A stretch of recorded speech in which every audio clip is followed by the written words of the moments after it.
Good evening, Final Fantasy Randomizer fans. Welcome to another broadcast of the Spring Tournament 2022. Thanks for joining us tonight. We've got a great matchup here between fryteeth sitting at 1-0 and Eykir at 1-1. I'm in the booth tonight coming as Cheesinator, and I'm joined by our restreamer, Math Girl. What's up, Math Girl? Oh, not much. Excited for this. This should be a fun race. Pretty familiar with both of these runners. Pretty solid runners, both of them. So, should be a very good match. Yep, they both got one win under their belt. They decided to draft tonight, and the order was Eykir starting with a red mage. The answer from fryteeth was Thief Black Belt, and then Eykir closed us off with a fighter. Noteworthy in the blesses and curses on our characters today, the red mage has lots of extra HP and vitality. Thief has a little bit of extra vitality, so those classes are going to be gaining more HP. The Black Belt has a nerf to its MDef, so you might not see them lean as hard into those Black Belt grinds, or if they do, they might still need a ribbon. Yep. But it also, then again, early on it has a bonus of MDef, but then it loses some per level, I believe. Yeah. And then the fighter can pre-promotion equip the Excalibur, so that's actually going to be pretty strong in theory if you never find the tail, but you do find the Exhale, and the runners are off. So what do we have for level 1 magic here in Canaria? They're both checking the black page first. Lit 3, great versatile sweeper. Ooh, Cure 4, and it's for...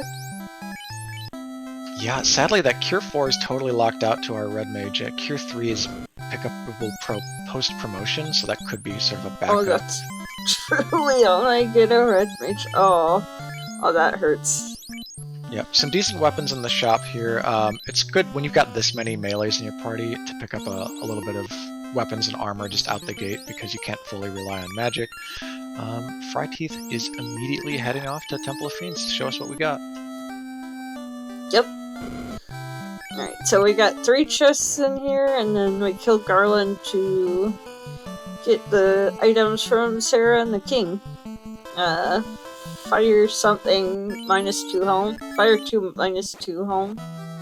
Yep, item magic on this flag set has been re-rolled from the vanilla items to a tournament set that includes tier 2 AoE, a number of insta-kills, and some buff and heal spells, so that Fire 2 is actually pretty strong. It's great for a limited magic party to have the extra AoE that your melee can cast.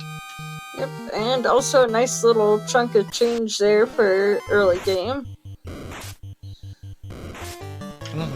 Yeah, this is a really strong start. Now, Eykir just got bounced out of Temple of Fiends once, but of course, with the flag that allows the players to start with some tents, they've got to save right outside Temple of Fiends, so not much time lost. And fryteeth's gonna go kill Garland.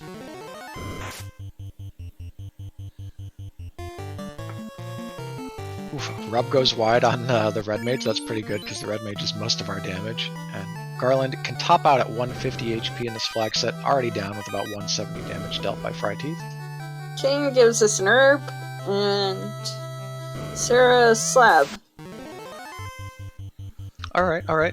Slab we can't do much with until we get the airship, but herb we can actually walk to turn in right now if we wanted to. You can wrap all the way around to Elfland with the map edits in this flag set, but you'll probably see most runners go east towards Provoca for some magic and an extra key item. Yep.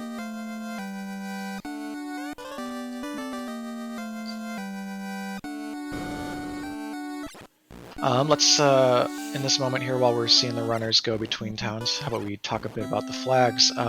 This year's spring tournament, we've got 2 loose items. Those are restricted to only appear in non-incentivized dungeons and overworld chest locations, so things that are behind the key locks, things that are in Matoya, Cardia, etc. are all game, and then Volcano and Sea Shrine are the non-incentivized dungeons where loose can be found. Every other dungeon, it has an incentive. I believe Waterfall can have a loose and an incentive. Yes, Waterfall is goofy like that because it's like the NPC that's the incentive and not the dungeon, but all the rest of them work similar, or work as I said before. That's, yeah. Fryteeth trying to get away from a pack of hungry dogs. Threw some meat at them. They'll be good. Alright, let's see what Vicky's gonna have for us.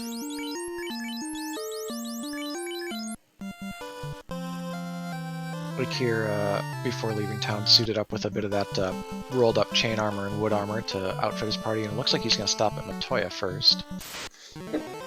Ship! Oh, hey, is this even randomized? Vanilla ship from Vicky, that's going to get them scooting around the inner sea really fast. You like to have ship in your first couple key items to really get the most value out of it.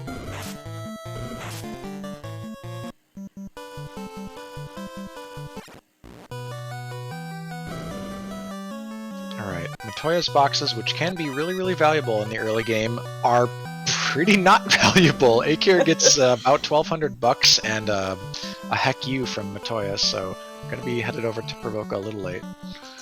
This was a draft, life reboot.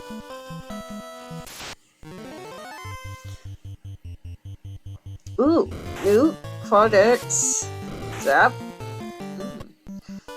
I like. Yeah, not bad. There's definitely some playable stuff in here. This heal 3 is super good too. Low-level heal 3 is something you really like to see in the randomizer because it saves so much time menuing and buying heal potions.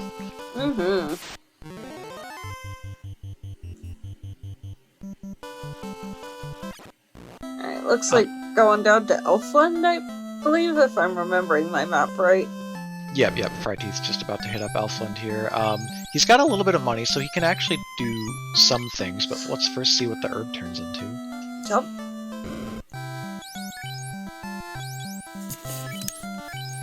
TNT. Looks like we're gonna have a trip to the dwarves soon. Yeah, that's a good one that you can kind of rope in as you go over to do Marsh Cave, but let's see what the magic is here first. Fast and Fire 3, that's a solid level. I think you skip... Yeah, he's skipping the Fire 3 to see if Fade is learnable here, and if it's not, he'll go back and pick up Fire 3. Oh, exit! Unlearnable by the red. Oh no! Oh, this is entertaining. I see in chat Pink Puff. Welcome, Pink Puff, another dev of the randomizer. Although I think Harm only works with white mages, right? Yeah, the harm spells have been buffed in this flag set, so that for white mages specifically, they'll do non-elemental damage to all types of enemies, but no white mages in these parties. We got a really melee-heavy draft today. Adamant for 32,565. Goodness. Oof. So that's pretty expensive. What you're probably going to end up doing is hawking like every medium to better armor and weapon you can find that isn't endgame required, and just digging out every chest in Marsh to try and find 32k. And the dwarves will have a few chests too. Yeah, sadly that means a, trip back to dwarves. Yep. I like what Fryteeth is doing here. Instead of checking the TNT now, go immediately from Marsh, get as much money as you can, and then maybe you can buy the adamant and take both the adamant and the TNT to the dwarves at the same time. So, I don't know about you, but I feel like I feel the need to open all the chests with the situation of needing that much money. Yeah, it's a really good idea. I think you'd expect most runners to first try and open a bunch of chests, and if it really doesn't work out, then they might have to head up to somewhere like Peninsula of Power and try and grind higher level enemies for some gold. Yeah. Eykir is doing the rounds here in Elfland, learning about some of the magic. Life being learnable by red, starting at level 10. That's going to be super, super important for the late game. Yep. Dang. Oh wow, look at these armors. Okay, so Fryteeth has just picked up 2 big body armors that are wearable by, well, one of them's pre-promotion, the other's post-promotion for the fighter. You might end up selling one or both, depending on how much they net. Yeah. Oof, fighter goes down. So we are on... yeah, we're gonna run from this. He was trying to kill a red dragon that was guarding this incentive chest containing the canal. That lets them out of the inner sea, which gives a few more options if you can't make a play for the adamant immediately. But yeah, red dragon would have been a nice experience boost, but he just doesn't have any offense right now. Yeah. Eykir, just like fryteeth earlier, being mobbed by hungry dogs, trying to make it over to Marsh Cave. Fryteeth, ooh, yeah, okay. Between the nuke and the fire 2 is able to take out this whole pack. Nothing crazy so far. We haven't seen any scripts wiping our players, but you never know what could be lurking around the next encounter.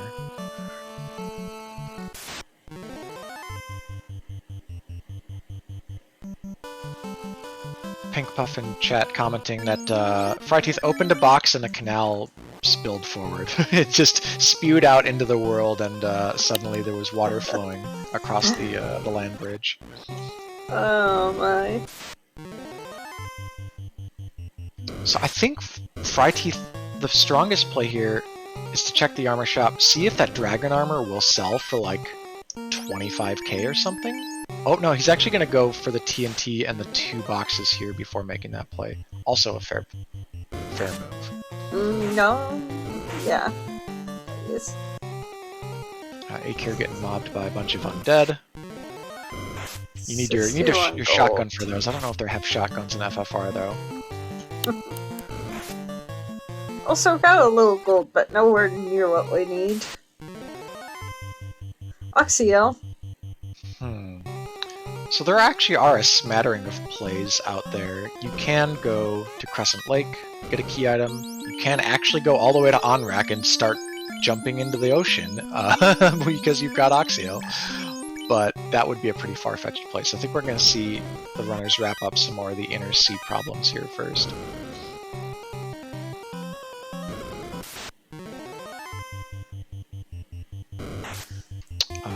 Eykir immediately running with everyone, gets out with all members alive from the Red Dragon, which had Mute Touch. No. Ooh, he's got to sell them both here. And it's not even quite enough. Oh, he needs 8k. Silver armor? Maybe the Fire 2 helmet? I would check. I would at least check. Oh, he's double checking the price. Okay, so where do we go? You need 6k. What do you do? I mean, what is the most optimal? I mean, I guess. Well, he didn't opt to check the top of Marsh Cave. That was 3 chests that we didn't see. He's instead going to leave the inner sea, maybe try and find an out, like a canoe or something, at Crescent, and then he can come back to the south dock of Elfland and buy the adamant later. What the? Oof, Eykir is very poisoned. Has 2 Pures left to pick up those top 2 characters, but needs to get out of here on fairly minimal resources. Us being mobbed by a bunch of angry skeletons. They're here to curse his family. Okay, fryteeth's play is check the top 5 chests in Earth. So either the chests or some of the encounters that are on these randomized spike tiles could give him enough money.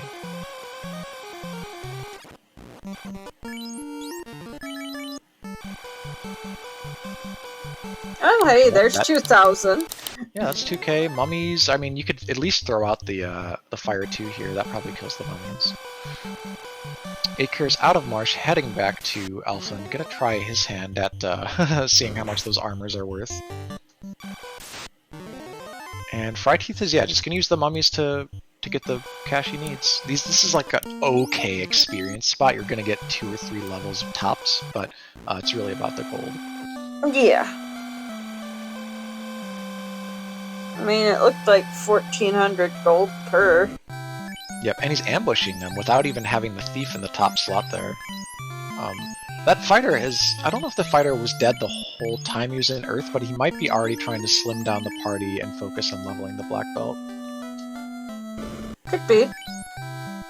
Okay, Eykir has even less money than fryteeth did at this juncture. Is selling what he can. Oh, these are actually he's buying stuff. Sorry, he's buying some of the blessed gear, like the copper bracelet and the wood shield.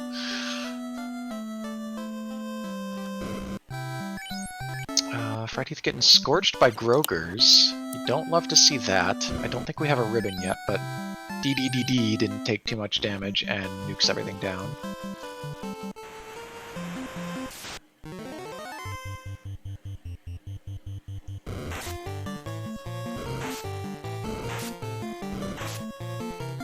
looks like Eykir's making the play to get out of the inner sea, see what's happened on the Melman continent. Oh, but first is making the trip to dwarves. Okay, so it has to resolve this TNT first, it looks like.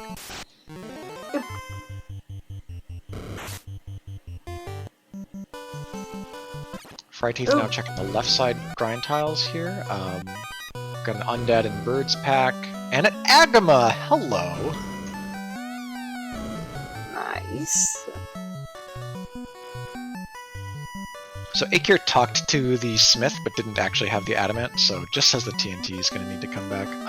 fryteeth had trouble getting through that agama, at least it didn't go down quickly, and he reset out, but that could still be in the plans for later. He knows it's there. Once maybe his black belt's a little stronger, he can come back and try again. Yep.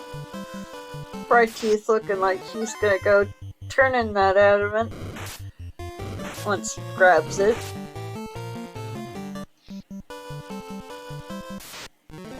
Yeah, you can see with fryteeth's positioning here, so the fighter's still dead, the thief is in that top slot, and so that's going to be taking the most direct hits based on how the Final Fantasy I targeting system works. So it'll gradually get punched down by enemies, it'll die, then he'll start funneling experience onto the two most important characters, and lastly, he'll probably go down to a solo black belt and try and get it some extra experience. Yep. But there's the adamant for fryteeth. Eykir is translating the slab. I don't think we saw fryteeth do this when he stopped by Melman. At least chat, Life Reboot in chat pointed out that he might have missed that. So hopefully he doesn't Lupa himself later if he goes to visit Lefane. Yeah. I didn't see him do it either. But I could have missed that. Alright, let's see what this adamant turns into. Cube! That's interesting. So we've got a couple of required items, the Oxale and the Cube. They're not what you want to see. Right now, we really need another boat, the tiny boat, or we need the airboat, preferably both of them so that we can actually fly. That is the canoe, which would open up access to Ice Cave, Volcano, Ordeals, and Waterfall, and the floater, if you also have the canoe, will get you in the air. So we have neither of those vehicles yet.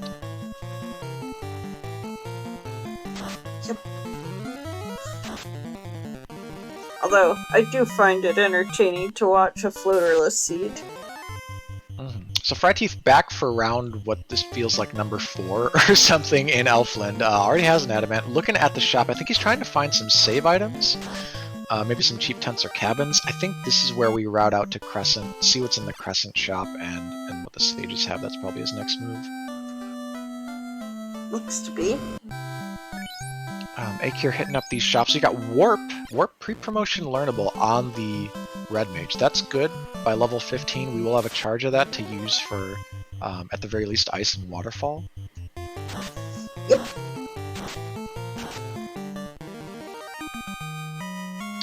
Pro Rings available here at... it looks like he actually just dipped back into Melman. He didn't go very far. Also, these copper +1s are... they're so-so defense. Actually, wood +2 is better. I think he might have forgotten. Yeah, wood +2 is 8 absorb, copper +1 is only 6 absorb.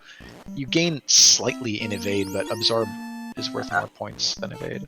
Okay, there's the slab translation for fryteeth. Not gonna loop himself.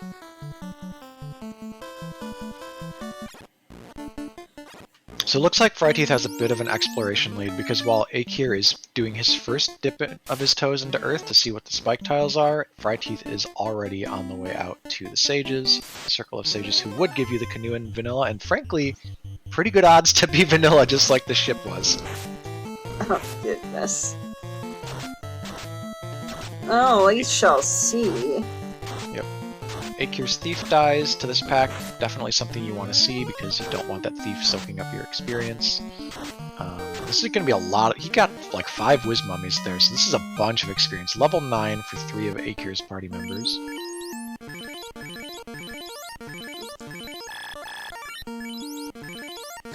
fryteeth found the cheap tents.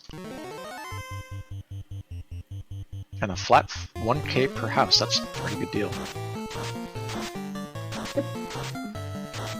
Alright. Let's go see the Sages. Alright, Eykir's soaking up some more mummies and whiz mummies. Ruby. Ah, that's unlucky. We're going back to the Melman continent once again. Now, the one favorable thing about this is that you get a key item here, you'll get a key item from Sarda, most likely, and that gives you an extra percentage on your experience and gold gain, at which point fryteeth might be better set up to start trying an Agama grind in the Earth Cave. Also, you say unlucky, I say, ooh, fun. Yeah, we all have our different perspectives. Some people like to watch the runners suffer. Some people have been in their shoes a few too many times. I have been in their shoes a few too many times, being one of the worst seed rollers known to man. Mm-hmm.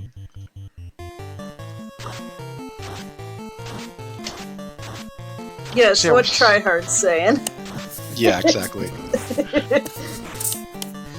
So yeah, we're seeing a little bit also of strategy divergence, even more so than route divergence. Eykir is saying, I want levels even before I start really adventuring. I want this fighter to be relevant. I want this red mage to be relevant. He's grinding up to the point where he'll have a charge of warp if he buys it. I didn't see him buy it because I think he was short on cash when he first went to Melman. Alright, let's see what Sarda's got for us. Time. Oh, that's the most fun thing we could get, because that means it could be Canoe in Sky. Or Floater in Sky, Canoe Loose in Sea. Just make you do all the worst dungeons before you're even in the air. Oh, this is getting even better by the minute. Alright, Eykir's at a great spot. He just exhausted all of his nuke charges. He's getting out of this dungeon. You're going to be able to save this progress. In theory, buy warp, and then set himself up for some much better play here in the next, 20-30 minutes. And he got a crap ton of money, so like, if he didn't have the adamant before, he can absolutely go get it now. Oh, he's actually staying! He must have had a house. Wow, Eykir loves this tile. Okay. Maybe a little bit more than I did, but it's not a bad tile. When you roll 5 whiz mummies, it's actually nuts. Mm-hmm.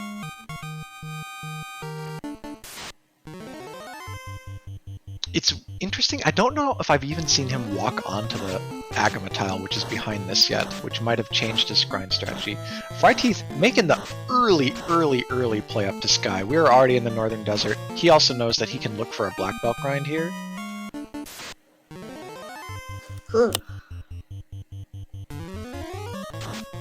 Oh?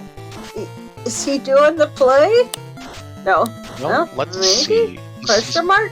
Okay, Steak and Wings. This particular fight needs to roll low on HP for it to even be workable, and it looks like the Tyro has at least 500 HP. We'll see if this round gets it done. Oh, it's got Dazzle. That's yucky, because if you get down to solo, it's going to be a while before you have the MDef to resist Dazzle. Okay, so Quadex took it out. It has somewhere between 500 and 800 hit points.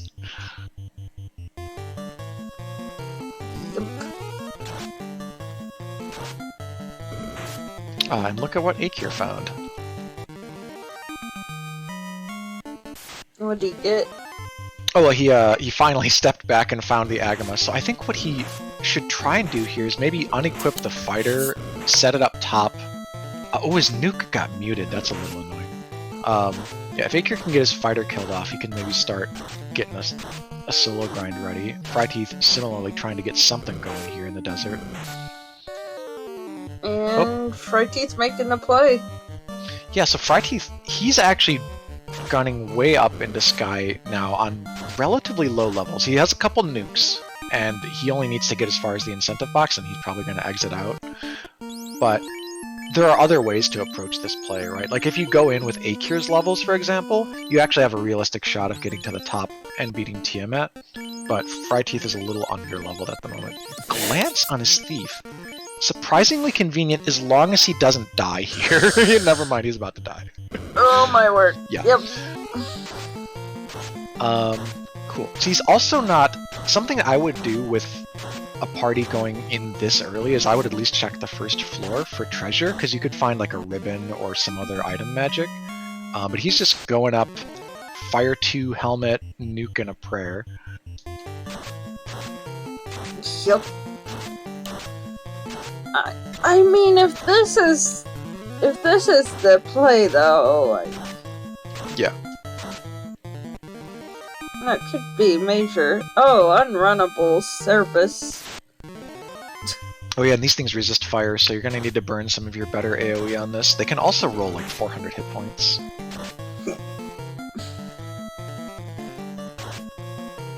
Ooh, alright. Eykir is in the position now where his black belt is doing enough damage to kill Agama, so he just needs the other characters to die. Actually, the fighter's kind of helping. The fighter's doing 200 damage a round. The Agama looks to have around 400 HP, so not the worst. Fryteeth getting cremated. I don't think these things have cremate in vanilla. I think they have heat, but it's kind of a French vanilla move. It's a fire AoE from the fire dogs.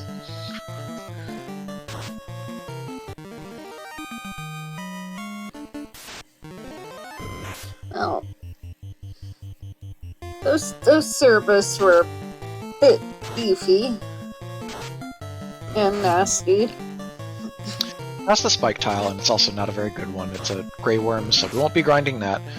Next floor has our key item in its vanilla box. This would be the Adamant if you were playing the base game. This bottom left chest here.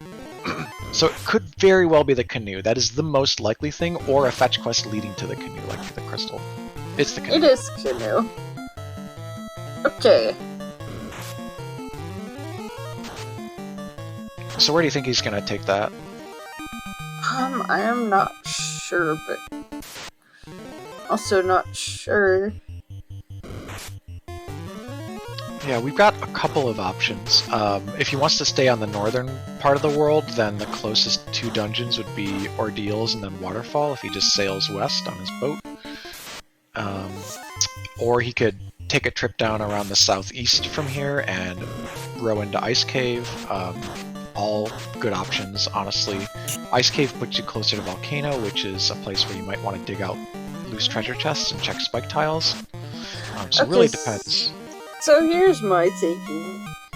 Way too many times with these flags I've seen Volcano have a required loose. And, like, Ice already is required to have an item of some sort that's incentivized. Yeah, that makes that southeastern region of the inner continent like really valuable. It's especially good if you are maining the fighter or the thief and you need the extra influx of gear from the armory. But yeah, there's ups and downs to kind of all the plays he could make. If you just want more information quickly, you want to go to Ordeals first, probably more so than all the other dungeons, because it's the closest and you don't need exit for it. True, plus there's that incentive chest there. Eykir, so what's his strategy here? He's actually sticking with this big mob here and leveling both the mage and the black belt. And it's actually a pretty good strategy because if you remember from the beginning, the blessings, there's a lot of extra vitality on that red mage, so it's gaining HP in spades. I think if he does this until the black belt is 21, then he can flip it around and the black belt should be self-sufficient to grind the Agama. Yeah.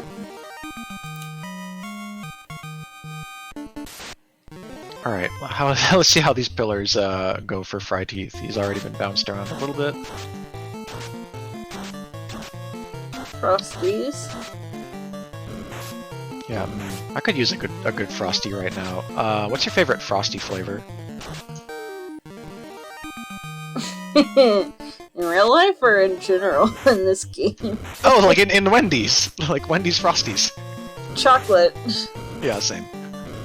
Although, I gotta admit, I just don't like them much in general, either of them. Yeah, that's totally fine. It's fast food, I mean, it's not the end-all be-all. It's not that, I just think it lacks something. Yes. Lacks the preparation of having been made by hand or something. Anyways, we're making FFR by hand right here. These hard-working high crafting streamers. Fryteeth, Eykir, in their respective dungeons. Eykir still grinding. Fryteeth on his way through past the pillars in the Temple of Ordeals. He's looking for grind tiles. Not. Well, wait a minute. This one's kind of okay. Did you see? If you saw how low the HP was on those enemies, he's not a fan, or maybe wants to see the key item come back. But I would be tempted by 320 HP sharks and like less than that on the Wizsay hags. Yeah, quite possibly. Silver helm, but it's -3. Let's rod. Okay. That's actually a pretty good one. Yeah. Gives us access to the incentive chest and earth as well as lich. Yep, and it's kind of a twofold incentive for him, because not only does he want to go back to Earth for the reasons you said, but also this might be what pushes him over the edge to say, alright, fine, now I'll go grind the Agama. Like, I know it's there, so there's levels, there's an incentive, and there's an orb. Earth is just kind of screaming at him. I mean, yeah. Is he better equipped to handle Agamas now? Yeah, he's gotten a couple of levels in the desert and in Sky. Eykir, meanwhile, he's, I think, close to finishing his setup here. He wants to probably save his progress, just in case anything nasty happens to his black belt. Because he's gotten a good number of levels. His red mage is close to dead. I think he wants to not heal that thing to full. Yeah. 25 apiece on his two important characters. Yeah. I like Eykir's position from a levels perspective, but Fryteeth has a massive exploration lead and is coming in hot behind him on the grind if he sticks it here. Yep. And Fryteeth going back for the Agama, I think.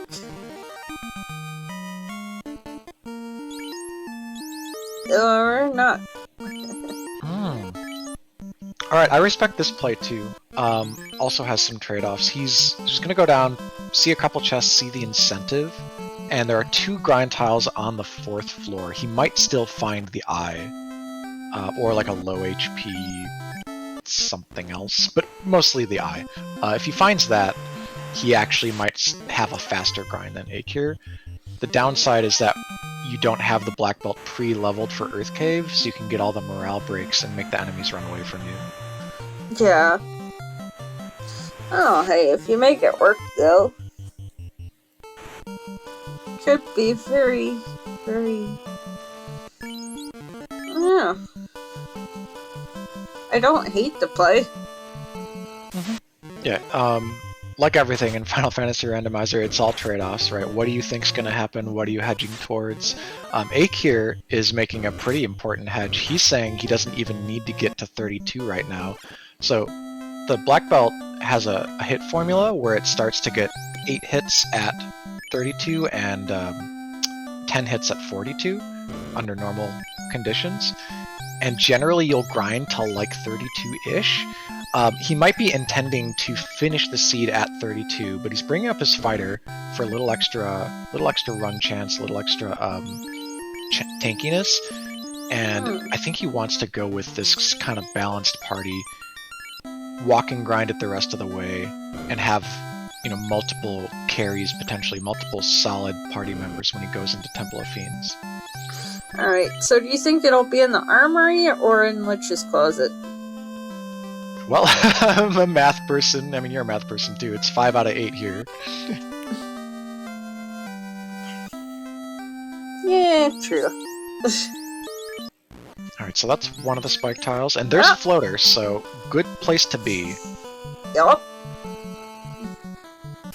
There's Alright, our and incentive. he didn't check the last... So there are 2 tiles in there. He checked the bottom left one, which is Frost Giants and Frost Wolves. He did not check the other. So maybe not interested in grinding anywhere with off-tile encounters, or not interested in grinding here at all.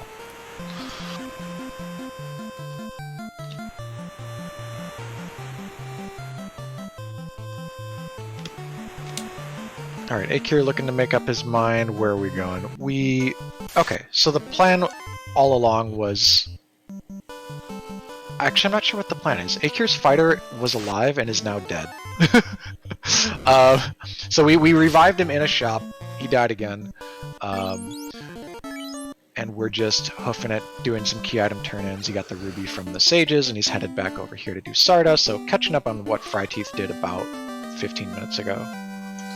Yeah, although he's got the levels, so... Yeah. Even though he hasn't caught up as far as items, he's gotten more levels, I believe. More than likely, just how much he was grinding.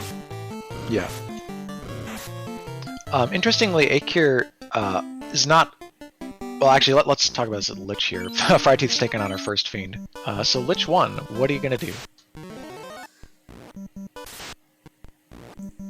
Everything got slowed, which is fine that he has all this magic, but, like, everything's going to hit for one hit, so the black belt isn't actually relevant.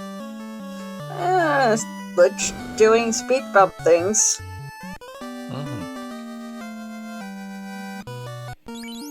So Eykir's got the chime, fryteeth has an orb, that's the first orb on the board at 34 minutes. fryteeth leaving. Doesn't like Agamas, hates them, hates their guts, has killed so many in previous seeds, I think he's maybe been satiated. He's off to find something better.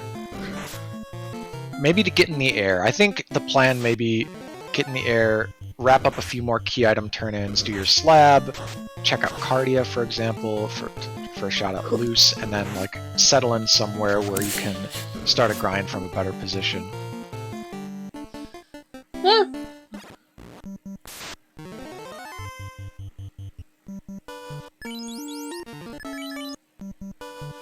Alright, time to get the airship, and we're in the air.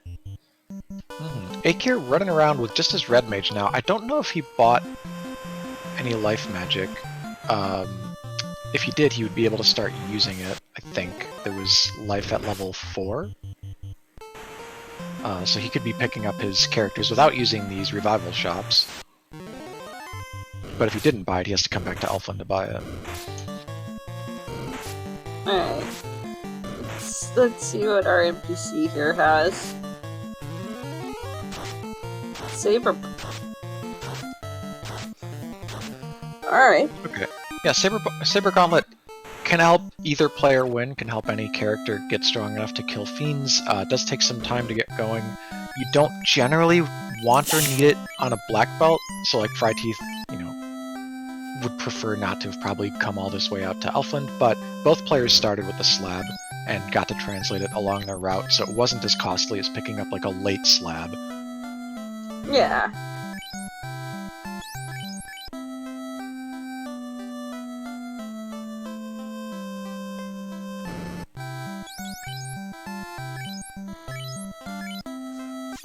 Oh, this is a pretty good encounter here with the fire helmet. Yeah. Nice. So we're gonna pick up some frost wolves. Eykir running around back towards... Well, his characters are 1 HP again, so they might die again. Are we finally going to res them and actually have them at full HP? At least the black belt. I mean... Or maybe Eykir's going solo red mage strats. Just... That even work?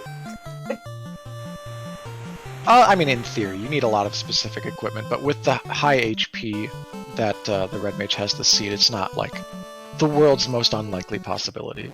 Anyways, he's gonna finally turn in this adamant, it looks like. Finds his cube. Now he knows that sky is open. To remind folks in chat, the progression is that the canoe's in sky, canoe lets you go to Ordeals, Ordeals has a rod, rod gets you down into Earth Cave for your floater.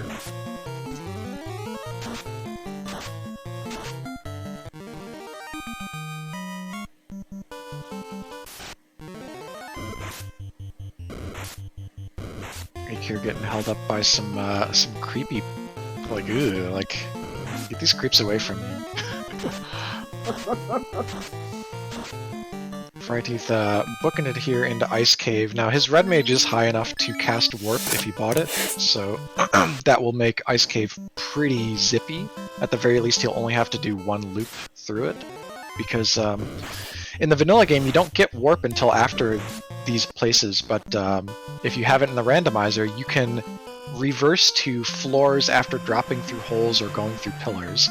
So he's going to put that on display here after he checks out the spike tile.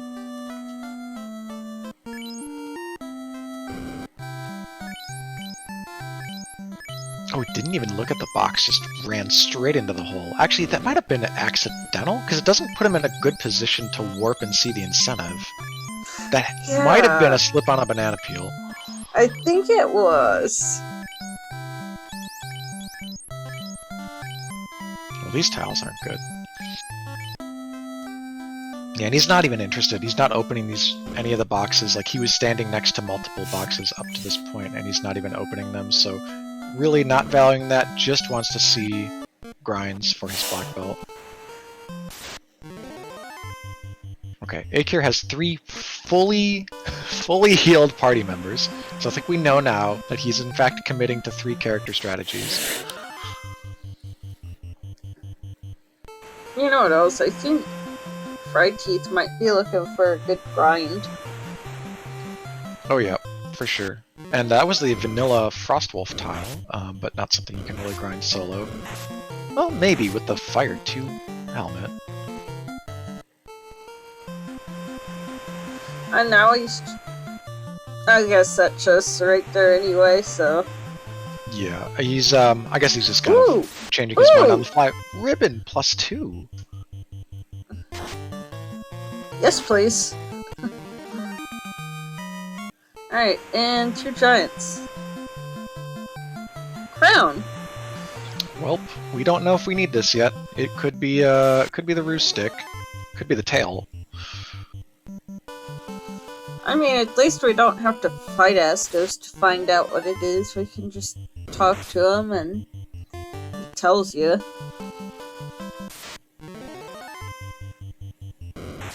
Alright, fryteeth, yeah, chat's saying he might not have ever bought warp, might not have even checked the level 5 magic shops. Something that people often will do is just skip levels 5 and above with a red mage, because they can't learn that many things anyways.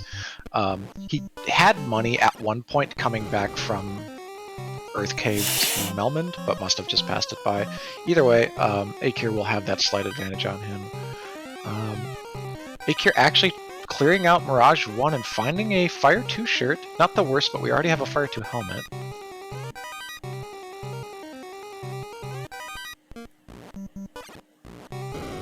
Doesn't want any of it, just resets. But Eykir can finish this dungeon, which is important because it means he doesn't have to double dip.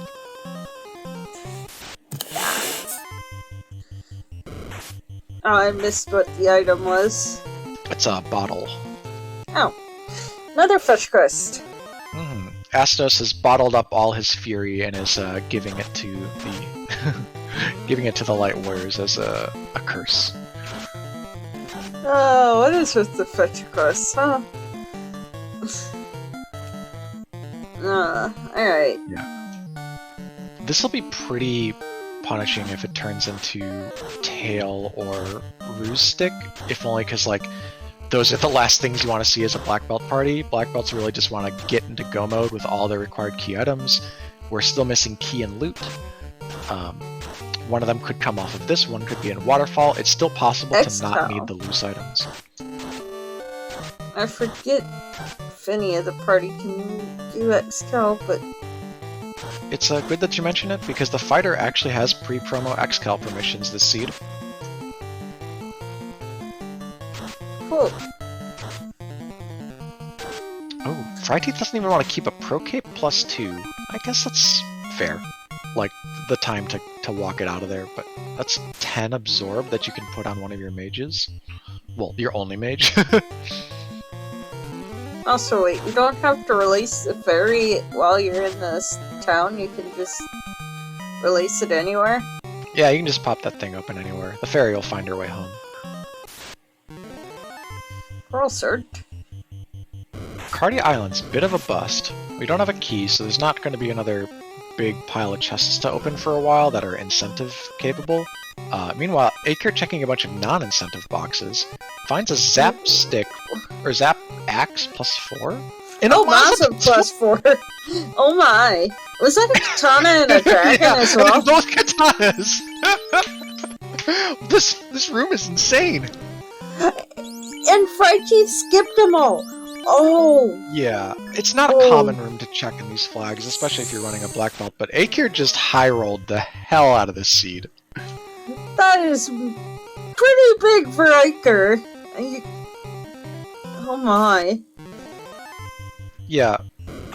Now he's got 2 capable Maza carriers, right? Like, maybe the fighter can do it, but also he's got this big, swole red mage, so he's got a lot more offensive options without having to grind extra levels as he prepares for the end game. There's key. Okay, so Ice Cave is required. Ice Cave gives you crown gives you bottle gives you key, and who knows, that key could even be hiding one of our loose items. I think Fryteeth is probably hoofing it for the key locks. Or waterfall? Key locks, okay. There's also 3 spike tiles he can check behind key locks.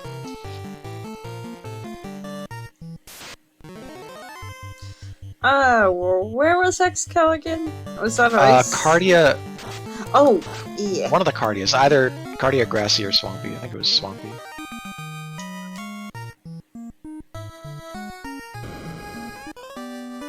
Alright, Eykir finally has 1 more vehicle, has the little rowboat, and is going to walk it up and go out through the back door, not the front door, like Fryteeth, so we'll be leaving here with an orb on the board.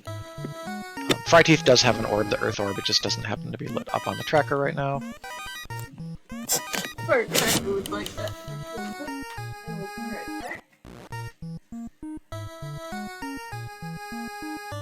So Fryteeth is looking at this blue dragon, maybe evaluating it for HP. It's 334 or less.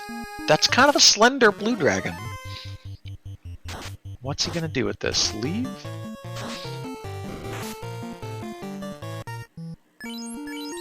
Eykir ran from, I think, one of my favorite mobs to kill in Sky, which is the Man-Cat Medusa fight. You can just like throw a nuke in and it'll almost never roll low enough to miss any of them. But heading up, oh, required Warmech. By the way, chat, required Warmech. I don't know how exactly Eykir's going to play this. He definitely has the tools to beat it, but there is a forced Warmech that was agreed to by the runners that will be at the end of this bridge.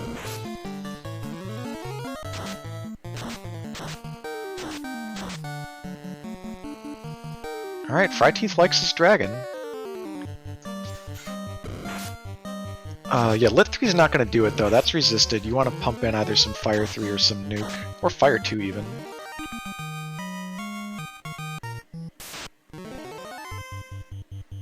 It's looking a little dodgy. He's not often landing much damage with the Black Belt, so he needs to at least pick the Black Belt up to 21 before it can solo this thing down.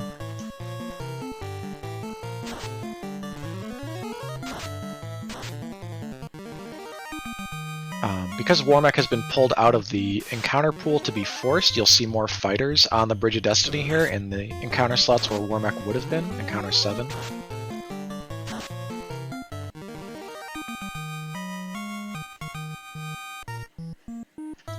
Fryteeth is on 2 party members. I really think you want the Red Mage up a little bit longer. Like, the Black Belt is gonna have trouble. I'll just say he'll have trouble, because he's not actually outpacing the damage that dragon can put out just yet. Yeah, it looked like he housed, so gonna get a few more charges of nuke out of this, get his grind going. Meanwhile, Eykir taking on what amounts to a late-game fiend, because Warmech has had all his skills and spells mixed in with the rest of them, and opens with Lit 2. Eykir fasting, the Black Belt, 12 hits, only 300 damage, but you know, we can get some crits in, we'll be doing a lot more. Maza's is doing respectable, 4 hits, 273. Both melee carries are fasted now. We've got a lot of HP, so we're really soaking these elemental attacks just fine. Looks like nukes from the Red Mage, perfectly adequate, 152. A lot of lit, a lot of fire from Warmech, not much danger. We've already dealt, yeah, over 1,000 damage, and there we go. Eykir gets a pile of experience, up to 28 on his Black Belt and Red Mage.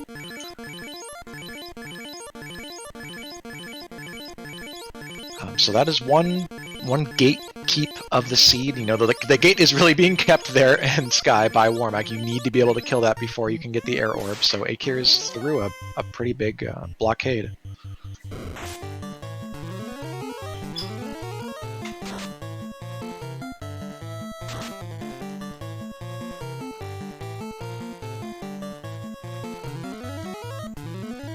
So, I don't know how many people in here were watching a match with the other day. I guess I won't say who it was, in case you don't want spoilers, but there was a person who didn't grind to 32 on their black belt, like, finished the game at 29 or something, and won with it, because they just, you know, buffed it, and it's still a black belt, still had a lot of hits, and they had other supporting party members, and that's kind of the situation Eykir's in right now, along with this backup Maza damage. I think Eykir could easily take this seed from fryteeth with this under-leveled black belt while fryteeth spends the time to grind. But he's going to need to beat Topher on his first shot, and he's going to need to catch up on exploration, so making this play to Ordeals is a great first step.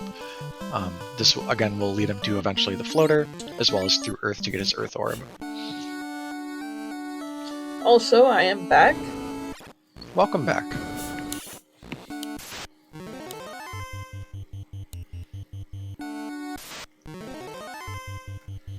Yeah, fryteeth has a faster grind, but the thing is the point at which fryteeth is grinding means that he didn't benefit for as much of the seed from the extra levels. Eykir grinded before he did any exploration, so he's already been able to use, like, parlay that into doing Sky once instead of twice. He'll get through some of these other smaller dungeons faster than fryteeth, for example. He's got Warp for Ordeals. You can see him using it right now. Yep. Quite convenient.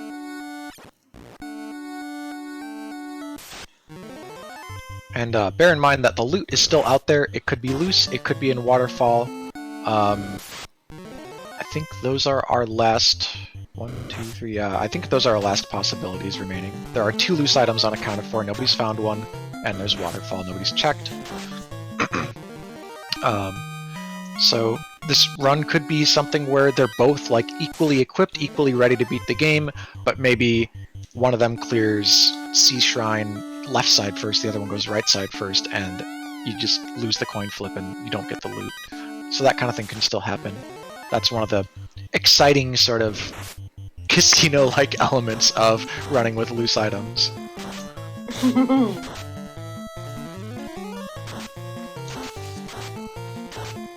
Never really safe until you find both of them. Yeah, exactly. That's when you can finally start totally ignoring all those boxes in the Sea and Volcano, especially. Oh, fryteeth!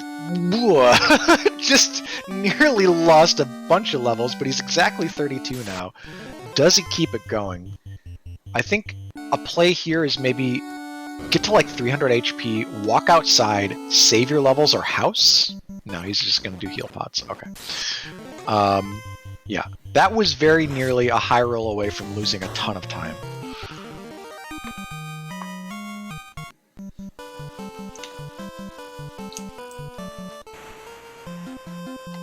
So Eykir is out of Ordeals, that was a quick dungeon, is going for Waterfall first.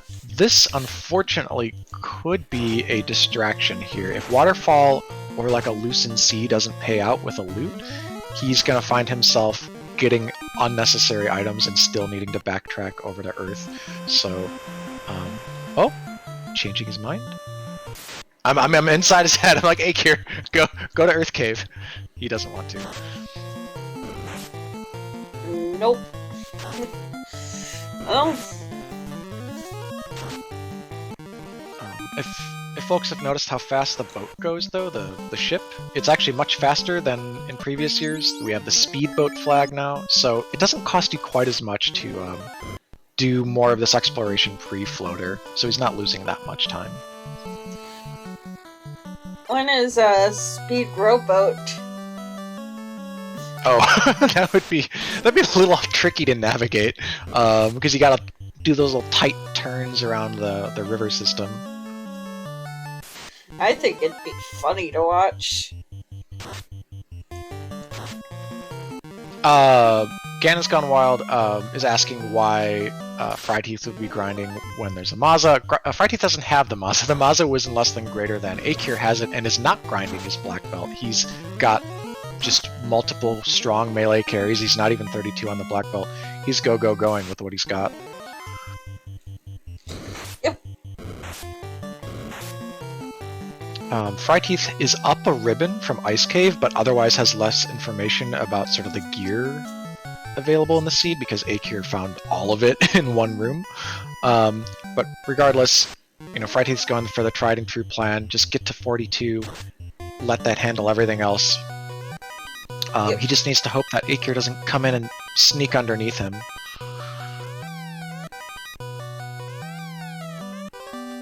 Ooh, tail. Goodness. Ah. Yeah, he's just gonna warp.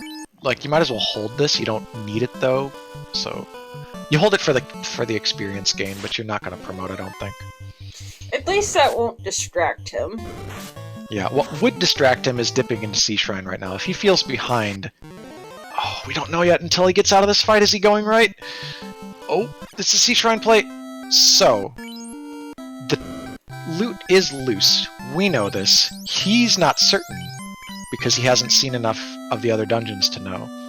But it looks like he's decided now is the time to start digging for loose items. So we're going to see a Sea Shrine play. Meanwhile, Fryteeth is done grinding. Time to go. So, we still haven't seen the loot. So... Yeah, it could also be in the key locks, like Fryteeth is checking right now. Yep.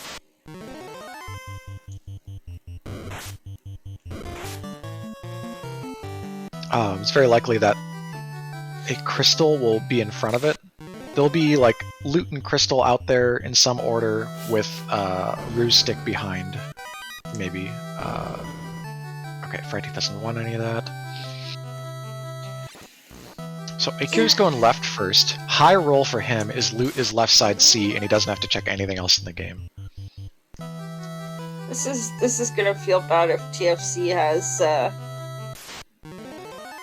the loot.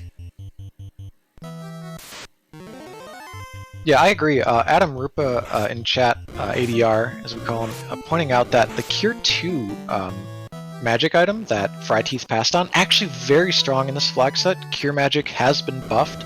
That can get you like 150 HP in a round and really save your behind against the late fiends.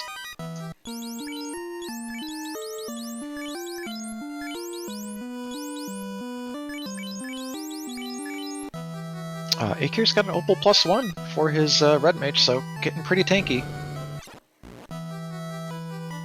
Yep.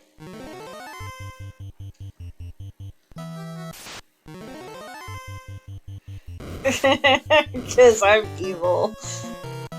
Yes, as has been discussed, there's the possibility of this one key-locked box inside the right side of Sea Shrine containing the final loose item. Eykir doesn't have the key. He hasn't been to ice. He's not even in the air. He couldn't have the key if he wanted to. If it's there, that would be an immense advantage for Fryteeth because Eykir's going to full clear this dungeon and leave it behind. I think that TFC having the loot just might make this a very interesting race. Yeah, I think it's already interesting. I think we're actually kind of on a knife's edge right now in terms of who's favored, but something like that would push it wildly in Fryteeth's favor. So I'm hoping for a continued close outcome. It depends. Fryteeth's been having some rough patches in the seed. It's true. He took a little bit to kind of settle in, get his grind going, and he of course still has to go back to Sky again. But overall, their progress is similar. They've explored different places from each other, ruled out various things. Because the key locks were a bust, if Eykir gets his key last, that means he won't check all of those things, whereas Fryteeth might still be opening all the same boxes in Sea or Volcano, looking for what Eykir's looking for right now. Yeah.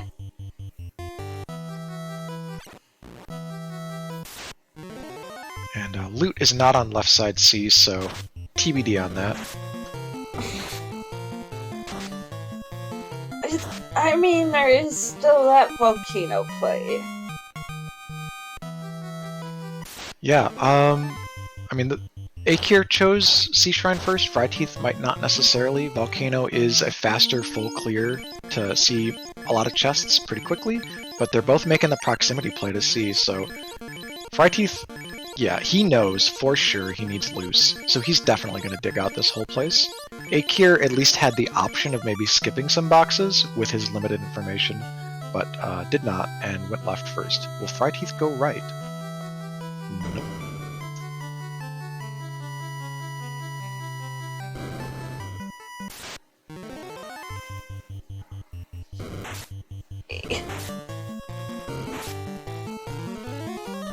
Same thing.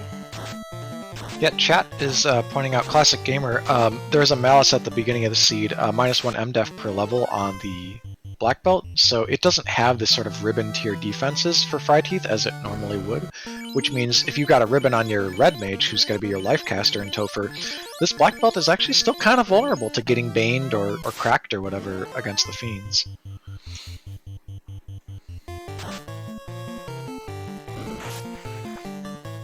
You know, Yeah. Oh, go ahead. I was curious, is it possible to get a bonus and a Malice saying the exact same thing on the same? I don't know. You'd have to ask one of the devs. But meanwhile, Eykir just totally dispatched of Kraken there with his 2 powerful carries, fasted up.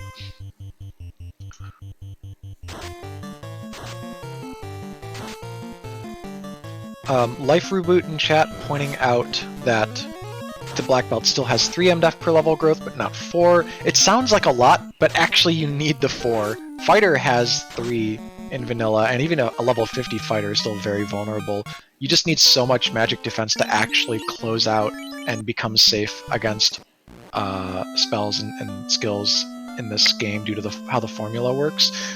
Black Belt gets ribbon tier defense with 4 per level against Crack at 41, I think. Zap at 43, Bane at 47. Those are pretty high levels, and you'll never get there without 4 per level.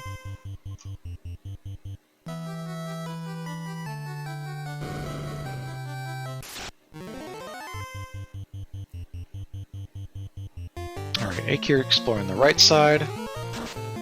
Nomming on some sharks. I've heard shark fin is very a rare delicacy. He's carving up a bit for himself. I'll pass on that. Same.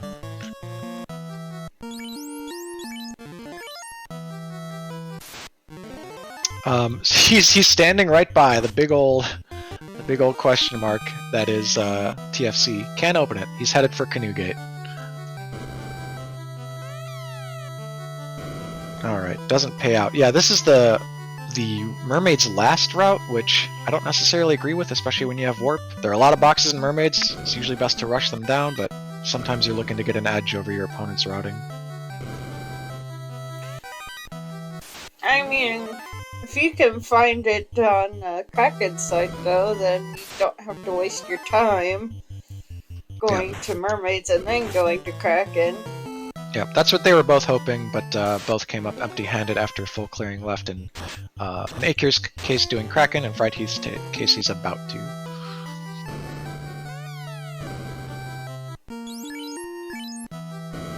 But yeah, remarkably different strategies here. Very different, like leveling tiers. There's a very tanky, very capable Maza swinging fighter for Eykir. His Red Mage is higher level, but not by a lot. But he doesn't have one single super reliable offensive unit like Fryteeth, who's just got this absolute truck in the form of the Black Belt.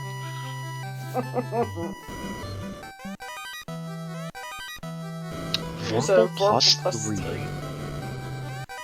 I think you have just enough weapons that you don't bother with that. If this weren't a seed where you had a Black Belt... wait a minute, the Black Belt can equip the Vorpal this seed, I think. Wasn't that one of the... Let me check. Let's see.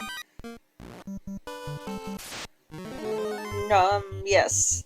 Yes, Oh my god, yeah. The Black Belt can actually equip that Vorpal, which is a downgrade for how high Eykir's Black Belt is, but it would have been funny if he like just had a random level 18 Black Belt swinging around a Vorpal for chip damage. Oh my. Admiral Tryhard talking in chat about promoting and doing this or that and this or that with your weapons. The problem is promotion takes time. We've already got a black belt, we've already got a Maza. I think Eykir would be best suited on his current course to skip that. Vorpal +3 is not enough reason to go turn in your papers to Bahamut. Yeah. Dengwu is saying, it's Dengwu, a Final Fantasy randomizer staple here and a moderator of the FFR Twitch channel chat. Speaking from a position of authority, says that Eykir skipped 3 chests in Z? The 3 on the left side? Where you wrap around and go to the right, basically. Oh man. By going left. If there's anything in there, he's boned. So let's see what happens when fryteeth opens them up. I would like to remind everybody this is a PG channel, I believe. Yeah, sorry, I meant like there are bones in this game. I mean like that kind of bone. Anyways, so fryteeth finishing out the boxes on the right side, doing the left side last. I think it's actually fastest to start on the left. It really depends, but when you have warp, there's a certain minimal step routing you can take to clear all the chests in right side C. And opal armor? Oh no! No, not like this. You hate to see a race decided by this. I mean, it could be nothing. It could be the roo stick. Exactly. Thank you for saving us there. It could be the roo stick. Oh wow, it's 50-50 though, right? Yup. Well, yeah, if anyone in chat is a fryteeth believer, you want this crystal to be loot. If you're an Eykir believer, you want it to be the roo stick. And the other item's the loose item, or did we already find another loose earlier? Nope, we haven't found the second loose. TFC has just been ruled out by fryteeth, so we're looking for Volcano. Volcano is going to have whatever our final item is.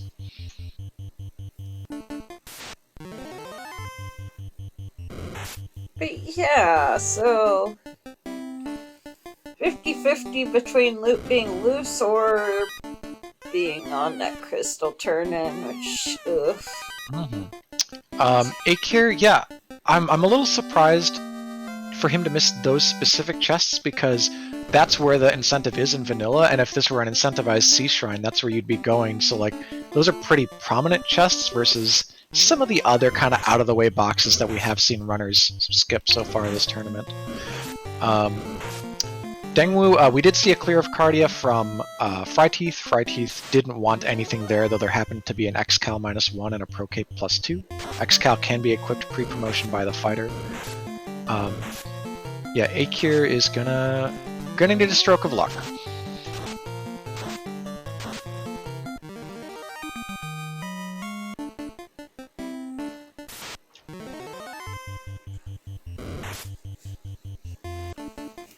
Meanwhile, though, Eykir is on the critical path of progressing. He will need this floater to win because the key is behind the bottle.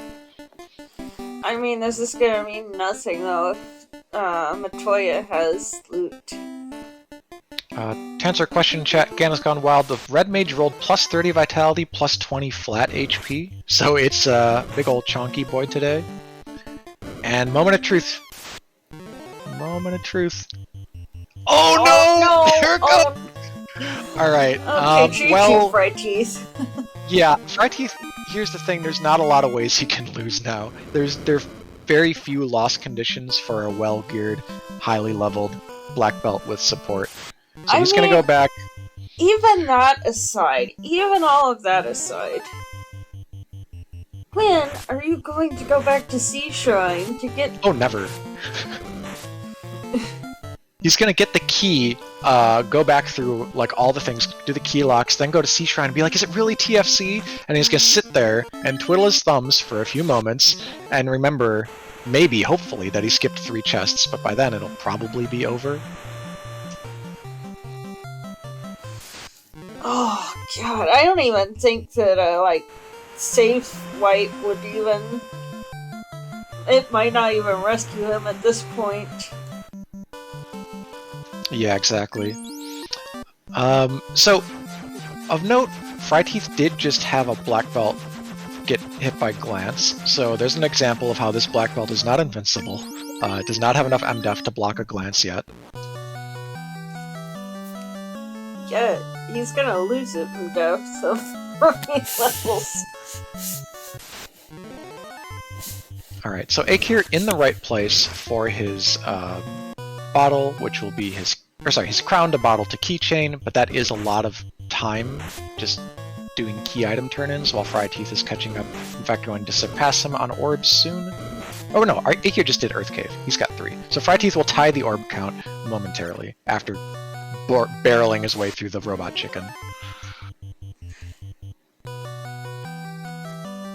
Oh boy. I'm not sure that anything Eykir's doing matters though at this point. Yep. So Admiral Tryhard pointing out in chat, we do have the gear to fully equip with high defense a black belt, but you're not going to do that probably until Tiamat or maybe Chaos, because you need to keep up your red mage for support and life charges before that. So you devote your 1 ribbon to the red mage right until almost the end, and then it's just versus Chaos that you're going to outfit the black belt with the ribbon.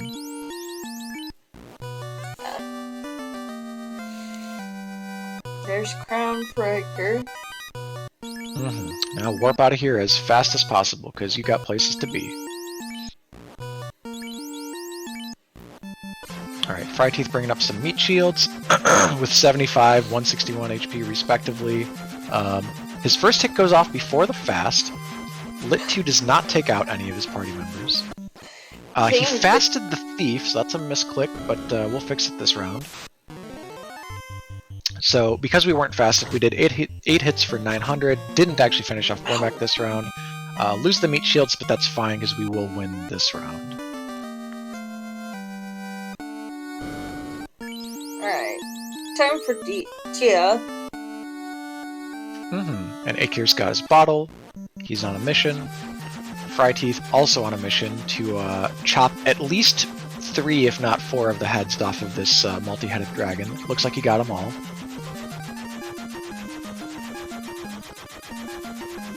His fists are so honed, so sharpened, he can just, like, use them to slice off Tiamat's necks.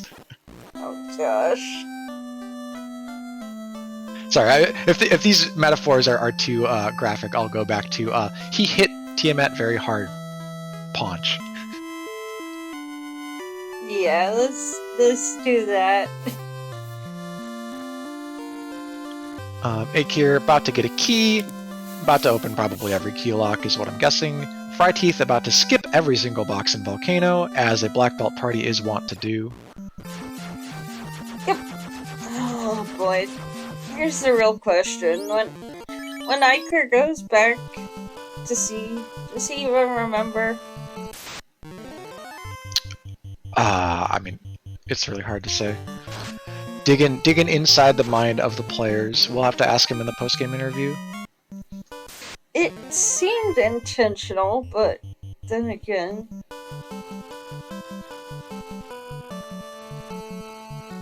Alright, Eykir is gonna get a Saber Gauntlet that he doesn't necessarily need, though with a Fighter and a Maza you're still kind of happy to have it, just not at 1 hour and 12. You'd be happy to have this a lot earlier. This is, right now you want to see Go Mode.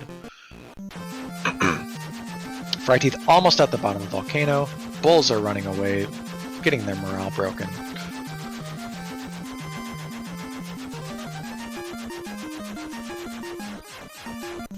Couple of heal 3s from the red mage. Very quick way to get past the lava damage from Volcano. Fryteeth sees an Agama, says, "Huh, sorry, didn't like you this seed. See you never." And there's Carrie. So... Alright. Fryteeth almost did as much damage as the current year. That was 2017 damage. Also, Volcano had our ruse stick. Oh, yep, that would be the second loose item. A nice to have, not what you need to see.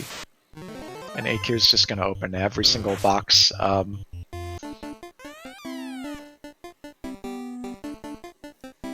And some of these chests are pretty slow, right? Like these hairpins he's walking through. Yeah, but we know that he left his other loose back in Sea Shrine. Fryteeth with great turn order there against the bad men. 9 bad men, runs away right away. Another first action run against those Zombies and Whizvamps, so scooting through Topher quickly. He's gotten in here at a relatively crisp 113, which for the kind of seed it was and the kind of draft it was is not a bad time at all. He had to look around the map to find the loose items, which tends to add a lot of time.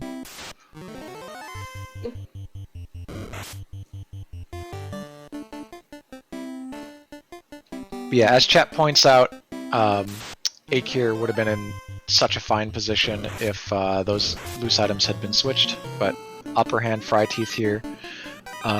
Gonna go with, Fire 2 helmet and nuke to take care of these metal slimes. He could be running from this, but it's a lot of experience, question mark. Slash if you fail to run, you're gonna be sitting there for a long time. Oh, it's unrunnable. Okay. Yeah, never mind. Fryteeth is too good to actually take this encounter. Yeah, he wants to run, he just can't.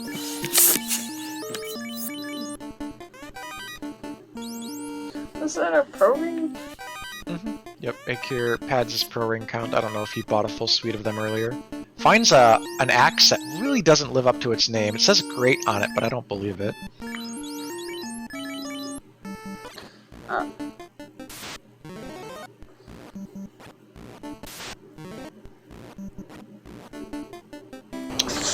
Yeah, so just punch wait here, and the black belt does a nice one-hit KO on Lich, who can have anywhere from 500 to 750 HP in these flags, so mostly a doormat.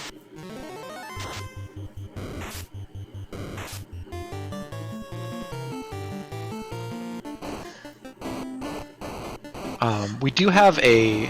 let me just double check, but I think we have a luck blessing on the fighter today. I know one of them did. Plus 10 luck on the fighter, so our fighters can actually run quite well, which is one of the main reasons we've seen a Damned Thief for Eykir for so much of the seed.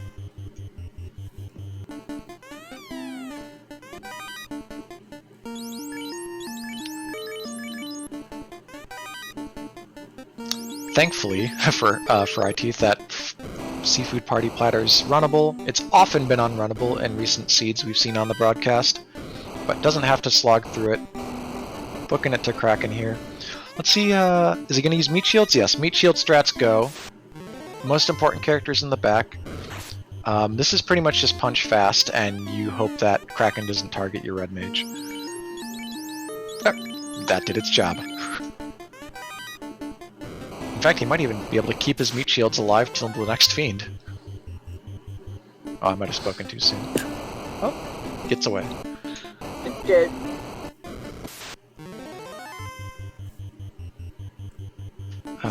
Tiamat does Tiamat things, punching the top character out exactly who we want to see. Didn't get favorable turn order on the fast, but this black belt's going to have it handled in just a moment. Alright. And Eykir just booking it through Volcano, trying to check every single chest possible. He actually ran into an extra avoidable encounter tile there in the middle room, just frantically hoping he can find the final loose item before it is too late. Because it's about to be too late. Fryteeth is pulling Chaos. Let's see, he's waiting, not doing a single extra action, extra frame with his top two characters. Only 280 damage from the black belt. Chaos has a little bit of absorb, a little bit of evade. Nuclear comes out. Thankfully, our red mage is a god and has like 500 hit points. So this should be over this round or the next. Even going to throw out a heal 3 just for safety. Might have needed it because it didn't end that round.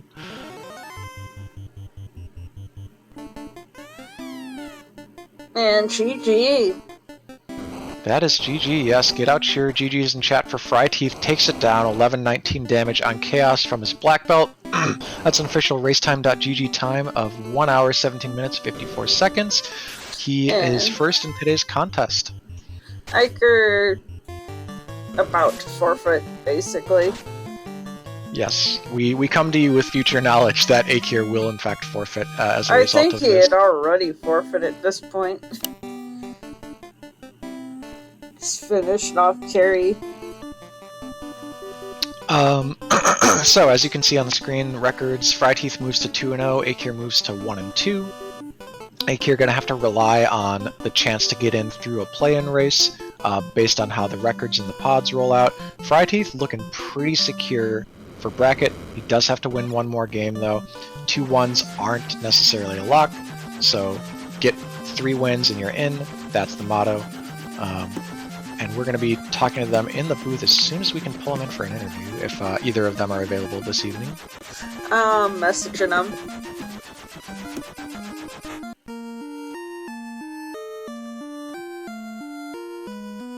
I think you're confirmed gonna be here. Oh, and fryteeth's already in.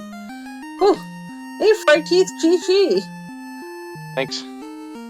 Yeah, welcome to the booth, fryteeth. Nice to have you here, and great job on the win, pulling out from, not the most straightforward seed. Yeah, I wasn't feeling good when I was looking for that loose item at the end. Oh yeah, and it was actually pretty dramatic. I mean, you've probably talked it all over with Eykir in the race time chat before this, but we were like, he left behind 3 critical chests. Actually, I think we were about to get it from him, but hello, Eykir. Hello. Oh, let me turn you up. There we go. Yeah, GG's all around to both of you. I think the most critical question of all is Eykir. What happened in the Sea Shrine? I found out afterward. I missed 3 chests in there. So I figured, let's do right side first. There's more chests over there, and they completely spaced it. I didn't check the where the key normally is. Yeah, pretty unfortunate. I still think I would have lost that, but I think you were in a decent spot. You were still behind on exploration at that point, but you were competitive in orbs. You had the Maza and everything. Like, it was looking like a foot race for a while until it came down to the loose items. But it could have been Crystal to Roost Stick. You could have gone to Volcano and found that loot in the spot you found the Roost Stick, right? Yeah, I normally do those 3 chests first, which is why I just completely spaced that. I didn't do them. I found out afterward it was the Sea Shrine. I'm like, wait, what did I miss the Sea Shrine? Oh, those. So fryteeth, you tried to grind on a couple of different things this seed. Weren't satisfied with the Agamas. What went into your decision and finally landing on that blue dragon? The Agamas, I landed a nuke on them for over 300. It didn't kill them, so it was going to be slow. Plus, that mummy tile is not necessarily a lot of fun to try and get a solo black belt back through afterwards. So wasn't thrilled with that option, and just kept looking. And those blue dragons, I want to say, had less than 200 HP. Though when I found them, they were really good. I didn't mind the mummy tile with the nukes and the Fire 2 helm. Yeah, Eykir, you actually did what I thought was a pretty cool strategy for that, right? Getting your 2 main characters kind of set up doing those AoEs. You could have theoretically gone to like a big solo grind after, grinding up to maybe 21, 25, something like that on the mummies, because you can come back with the Fire 2 helmet. So it's not the worst with a solo black belt. Right. Yeah, thought about it, but I just having the 2. I want to get the red mage levels for the warp spell, because I grinded a little bit to get that warp. Because I knew I'd be going into probably ordeals and other places where I would want warp. I knew Sea Shrine was available, so going up to the top and warping back out. Mm-hmm. fryteeth, did you skip or not see warp, or maybe just not have the cache the first time you went through Melmond? Yeah, I have a bad habit of not checking much magic above level 4. And usually that's not a problem, but it cost me some time today. Yeah, you had to do a double loop through ice. Yeah, definitely slowed me down. So were you worried at all by the fact that you went to Sky once without the capability to go through Warmech, and you had to spend that time double dipping? Not really, because I found out, we were talking after the race that he didn't, but you had to go to Sky so early to get that canoe out that I assumed he was going to double dip Sky as well. Yeah, that's a fair assumption to make. Honestly, Eykir, your grinding was, I thought, proactive and aggressive and generally a good strategy for a seed that's pointing you at Sky in the early going. So it, in an unusual fashion, I think it played out in your favor here, whereas normally you wouldn't maybe grind like Wiz Mummies for that long, but it was, I thought it was the right call actually for this seed. I really liked what you did. With the mandatory War Mech, I wanted to get the levels because I wanted to just do it one shot. There was also a little bit of routing kind of sub-optimization of like early on there was that adamant. How do you pay for the adamant? How do you like get all these key items turned in? A lot of push and pull back and forth between the different incentive locations in the first like 15-20 minutes. Like how did you both handle that, fryteeth? Once I saw the dragon armor, I knew that would probably sell for a lot and would get me a lot of the money I needed for the adamant. And then I actually went and grinded mummies on Earth 1 to get the rest of the money for that. Mm-hmm. I picked up after I did the mummies as well. But yeah, my routing early on was suboptimal, so I went there twice, double before. Yeah, we spent, I think, between the two of you, a lot of time in Elfland and Dwarves specifically. Like, we saw those screens a lot. Yeah, I was in Dwarves 3 times after I checked the key locks, so... A lot more intrigue to this race. It would have been, I think, a really good chance to see how these two parties compared in terms of Topher if you had been on even footing, because I was curious if another sub 32 black belt would pull out a win after the other night, but still, the first hour 15 when everything was still kind of up in the air, it was a really fun match to watch. Yeah, it was an interesting seed, and 50-50 guess as to Volcano or C for that last item. Math Girl, do you have any questions for our runners? No, I think y'all have pretty much covered it. Dang, this was a good race. Unfortunate with the Sea Shrine chest, but until that point it was pretty close, I think. Not the first time I've done that. Hey, I mean, when those kinds of things happen, you put them in the back of your mind in order to never ever do them again for the rest of your FFR career. We've all had those moments. So that said, why don't we wrap it up with final thoughts? I'll start with tonight's winner, fryteeth. How do you feel going forward, whether it's about this seed, your record, your chances at getting into the brackets, and so on? Very different experience for me this year. Last year I came into the tournament, pretty much as an unknown and, no pressure on me at all. And so this year is a lot different coming in. So, happy to get the first couple of matches under my belt, see if we can, finish the pods tomorrow at 3-0. Just, thanks to you and Math Girl for comms and Captain Nerd for tracking tonight. All right, yes, big ups for tracking, restreaming Captain Nerd and Math Girl tonight as well. Eykir, final thoughts, same questions as to fryteeth? Good seed. I could put on the good show at the end, but it was different routing than I'm used to. I'm going to go into this early, actually getting a good grind. So yeah, thanks to everybody for the restream team, Math Girl, Pizza Maker, tracker everything I forgot. Sorry. But yeah, it was a good time. 1 and 2 is probably what I expected, so good luck to fryteeth, going 3-0. Make it. Yep, and you're not out yet, right? 1-2s can still land themselves in a play-in race. Actually, some 0-3s made it into the play-in race last year. In fact, one of the 0-3s from the play-in race made the bracket. So things can still happen. That's all I'm saying. I look forward to the play-in race then. Cool. Well, how about we start getting things wrapped up then? We've had our final thoughts from the runners, so thank you everyone in chat for tuning in. Dengwu has put out some really important links for you to follow the runners and the commentary and restream team, so go ahead and check them out. Give these great runners a follow. You can also join up and participate in Final Fantasy Randomizer yourself. Go to finalfantasyrandomizer.com. You can start a randomized game right away, or you can hop into our Discord, learn the ropes, or if you happen to be a veteran and you just haven't synced up with the community yet, please come in. We've got all these tournaments happening year-round.